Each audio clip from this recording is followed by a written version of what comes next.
a further challenge. Unfortunately, Brent, you're absolutely correct. Presidents, certainly going back in modern times, at least to Harry S. Truman in the early 1950s, in the case in which he attempted by executive order to nationalize the steel mills at the beginning of the Korean conflict, presidents have shown a great propensity to try and usurp powers that they do not have, and to take those powers from either the people or the legislative branch. So, yes, I can see that happening, and unfortunately, it would require further court action, and I would hope that organizations like EPIC that I mentioned and the Rutherford Institute and perhaps the ACLU and some others would challenge it as a separation of powers problem and as an unconstitutional power grab by the president. It certainly is not unreasonable, Brent, for either the airlines themselves, that is through their management of the airports, or for the government to take reasonable steps to assure that commercial air carriers do not have persons bringing weapons or explosives on board. But what we've been seeing is the TSA subjecting people to unreasonable searches without any basis to believe that the particular person is bringing a weapon or an explosive on board.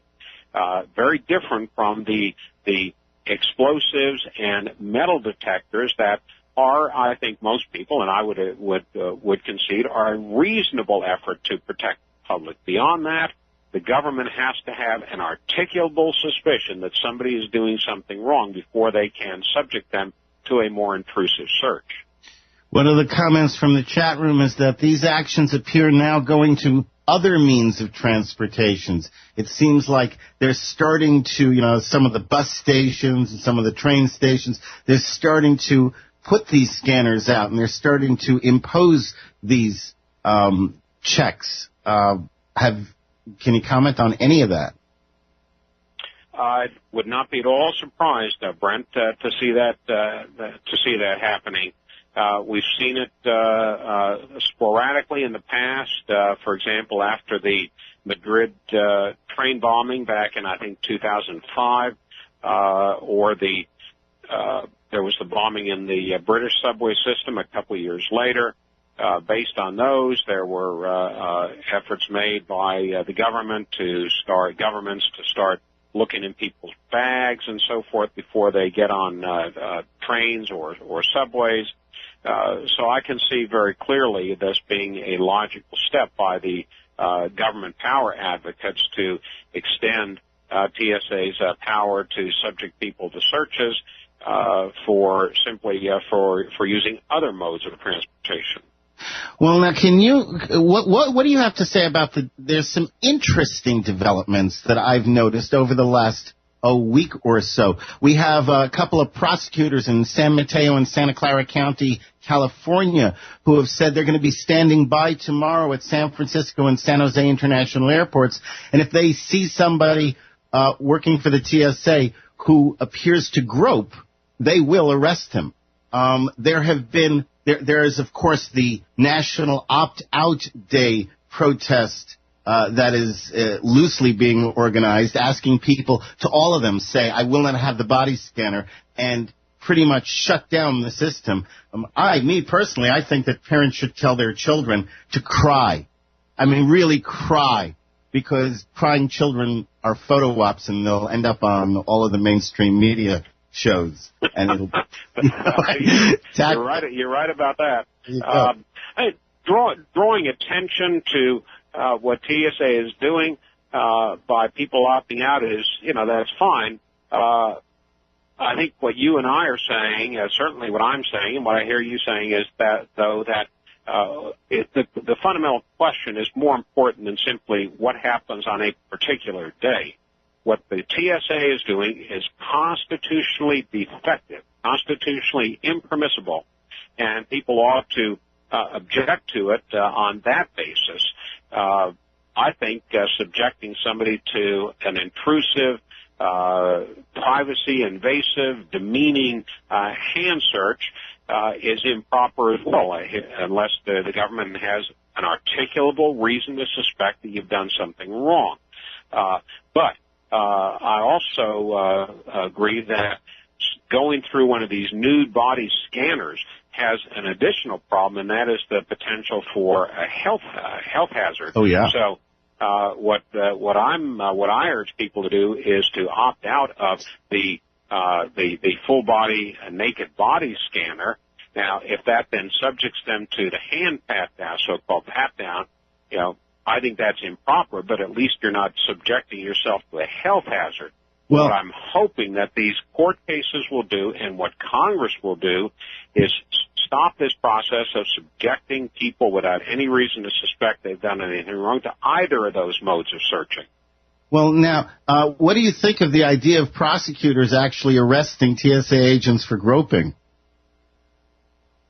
It's going to be difficult to do that. On the one hand, I'm glad that local prosecutors are saying they're going to look very carefully at this, and some of the information that's now coming out about the loose standards for hiring people for TSA. I was on a program earlier today in which one of the other participants indicated that it's entirely possible for people who have had convictions for molestation and other lewd conduct, but as long as the conviction was more than 10 years before, they can be considered to be hired by TSA.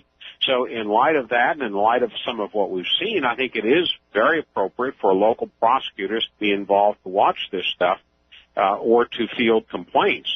It's difficult because you do, under at least those state misdemeanor or felony laws that I'm aware of, you need to show that there was, for example, a lewd intent, behind the touching. So it's a little more complex than simply did they put their hands in the wrong place. But I am glad to see prosecutors taking a look at this, and if they do believe that there is sufficient evidence there, then they ought to take some action. And by the way, you're right. Okay, the burden of proof might be high, but that wouldn't stop them from having them arrested initially. If they, if the police believe they've gone too far and they've got instructions, you're under arrest. Take it up with the judge. If the prosecutor in their professional judgment believes that, absolutely they ought to proceed. There was a gentleman in San Diego, and he walked in a week and a half ago, and he said, "I will not have the body scanner, and you will not touch me, or I will have you arrested." And so they wouldn't let him get on the plane. He was walked back to the ticket counter. He got a refund, and before he could leave the airport, he was stopped by a bureaucrat who told him, once you entered security, you may not leave the airport or you're subject to an $11,000 fine. Now, I have never seen anything in an airport that warns me that suddenly I'm a prisoner the moment I enter the security line. This is outrageous, and it just indicates the extent to which the government is going to try and maintain control. That's what this all is all about, Brandon. It's about control, the big C. And on the one hand, I mean, they're inconsistent. On the one hand, they're saying, well, you're not detained, therefore we don't have to read you your Miranda warnings, for example. But then if the person does leave, they say, well, you're subject to a fine, which means you really are detained. They're trying to have it both ways, and I don't think that if they tried that to prosecute somebody, for example, or to sue them civilly for the situation in which the young man in San Diego that you allude to found himself, I don't think that they would be able to sustain that. I would hope but not. But again, it's just an indication of, how they're digging in their heels and trying to fend off any sort of challenge to their authority. Is this $11,000 fine, is this a federal law, or is this just a TSA administrative rule, or do you know?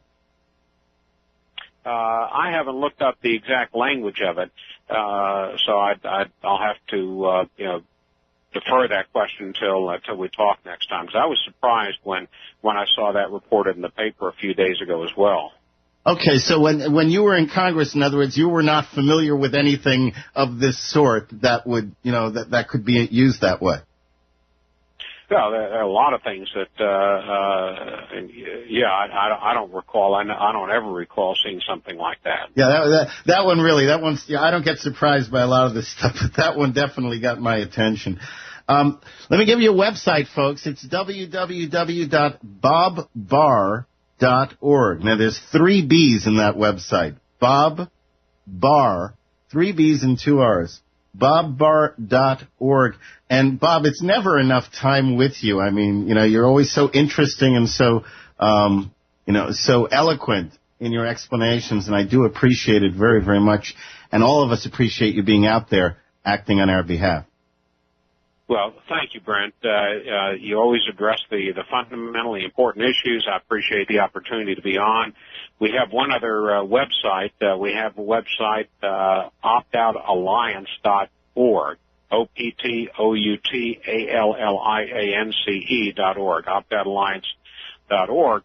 And people can go to that website and obtain a copy of a card, or they can get a free card that has their rights, some of their rights spelled out on the back of that card if they opt out of the full body, naked body scanner. Oh, fantastic. I will make sure that both of these go as links on the Global Freedom Report website. Very good. Brent, thank you as always for your work on behalf of liberty. And the same to you. Thanks so much, Congressman Bob Bar. It's been an absolute pleasure.